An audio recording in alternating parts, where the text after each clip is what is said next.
The last part of your focus lesson 4 is chapter 5. Section 5 is it's going to ask you to write an equation in standard form.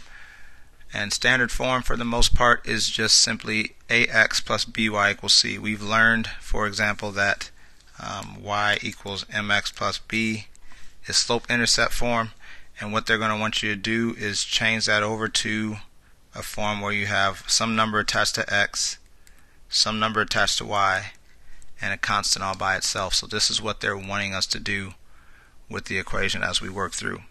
So number 33 is asking us to turn this, which is y minus 4 equals negative 2 parentheses x minus 3, into standard form.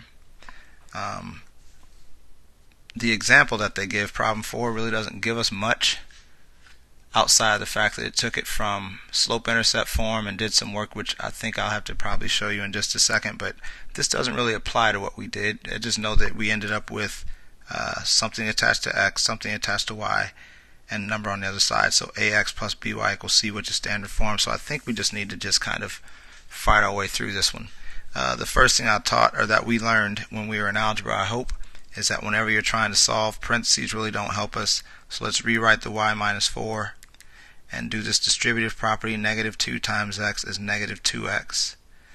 Negative 2 times negative 3 is positive 6. So we're getting close.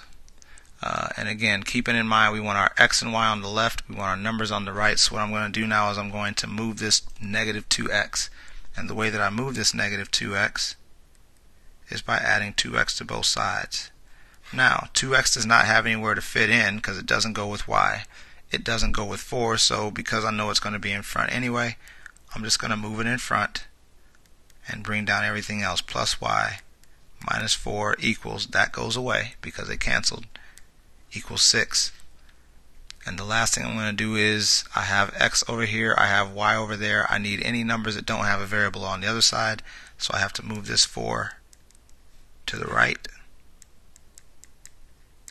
getting 2x plus y equals 10. And that would be my standard form. There's your number attached to x, there's your number which is a 1 attached to y, and all of that equal to 10, which is enough for what they ask you to do. 35 is kind of like what I saw in problem 4.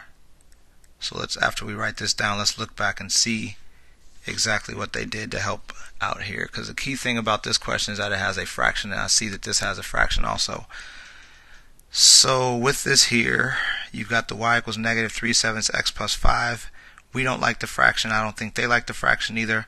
Notice they multiplied both sides by 7, and this came down 7y. I see where the 35 came from.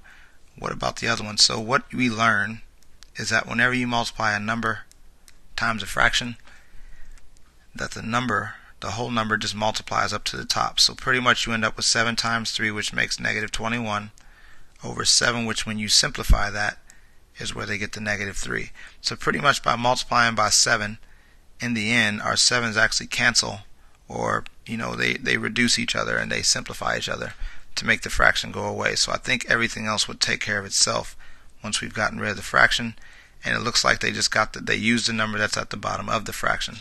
So if that's the right idea, let's look at 35 and say the number that we need to get rid of in this problem is the 3, except I'm going to do mine a little different because I like it better whenever I can see what I'm multiplying by. So I'm going to put a 3 above here, times 3 here, times 3 there, and times 3 there. So as long as I multiply everything by 3, it should be okay. This becomes 3y.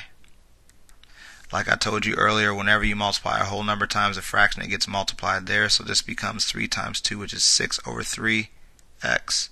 And this becomes minus 3. The reason we chose 3 is because it should give us a nice number here. 6 divided by 3 is equal to 2. And the last thing we do is we need our x's and y's on the left, numbers on the right, which means 2x needs to move by using the opposite.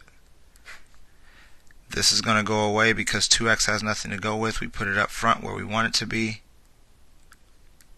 and we leave the negative 3 right there. So when you get these questions in just a second, make sure you work on manipulating the numbers, especially the fraction part. If you're having an issue with that, be sure to ask. I can explain it to you, but you have to request that information if you really want to be good at it, and then practice it and make sure you're serious about it. So good luck with this.